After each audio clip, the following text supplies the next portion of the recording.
كان يكفي أن ترفع راية المغرب في عرض البحر حتى ترتعد موانئ أوروبا وتضطرب سفنها. أسطول لا يعرف المرور الهادئ، بل يغزو ويضرب ثم يعود محملا بالغنائم. كانت صقلية تحترق، وتولون ترتجف، وإسبانيا تلتفت كلما اقتربت. سفينة تحمل ألوان المغرب، أمجاد الماضي. لم يكن ذلك المجد صدفة، بل صنع بالحديد والنار.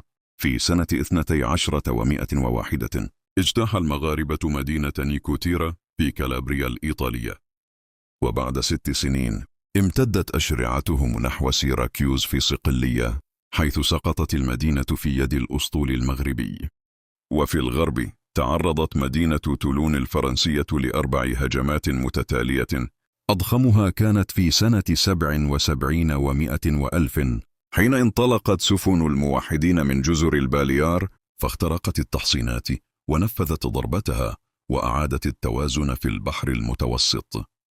ويذكر عبد الواحد المراكشي في كتابه المعجب في تلخيص أخبار المغرب أن الأمير إسحاق بن محمد كان قائدا مباشرا لإحدى تلك الغزوات، فيما تشهد الوثائق الفرنسية أن الموحدين زرعوا الرعب في سواحل أوروبا وأعادوا رسم موازين القوى لعقود. للمغاربة لم يكن البحر حدا، بل كان بوابة هجوم.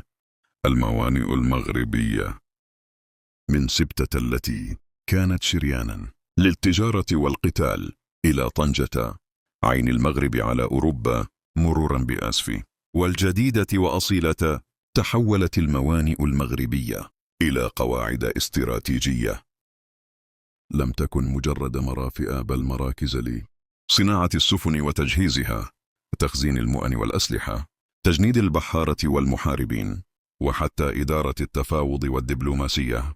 ويشهد المؤرخون الأوروبيون قبل العرب أن هذه المدن كانت مراكز قرار عسكري واقتصادي، منها كان يدار البحر المتوسط والمحيط الأطلسي. الانكسار. ولكن شيئا ما انكسر. السفن التي كانت ترفع الراية من طنجة وآسفي فجأة سادها الصمت. تراجع الأسطول ثم تبخر. سقطت سبتة في يد الإسبان، وصار الموج الذي كان سلاحا فراغا. عاش المغرب دون تحالفات، يواجه وحده صعود قوى بحرية جديدة كفرنسا وإسبانيا وبريطانيا. وفي الأخير كان المغرب وحده من دفع الثمن، طموح العودة.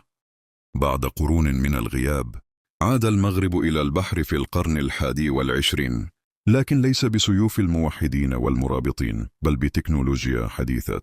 في سنة 2008 شيدت أكبر قاعدة بحرية في أفريقيا بالقصر الصغير على بعد كيلومترات قليلة من سبتة، وزود البحر بفرقاطات متقدمة فريم وسيغما، وأدخلت مناورات مع الحلفاء، وخضعت الأطقم لتداريب صارمة. وفي الدار البيضاء أطلق مشروع عملاق لإنشاء أكبر حوض لبناء السفن في أفريقيا بهدف تشييد 100 سفينة تجارية قبل سنة 2030. ويرى الخبراء أن ذلك ليس مسألة صناعة فقط، بل مسألة سيادة وأمن اقتصادي.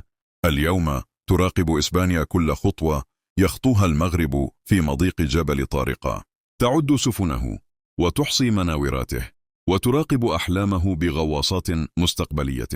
فهل يخضع البحر من جديد لراية المغرب بين أمواج الماضي وخطط المستقبل؟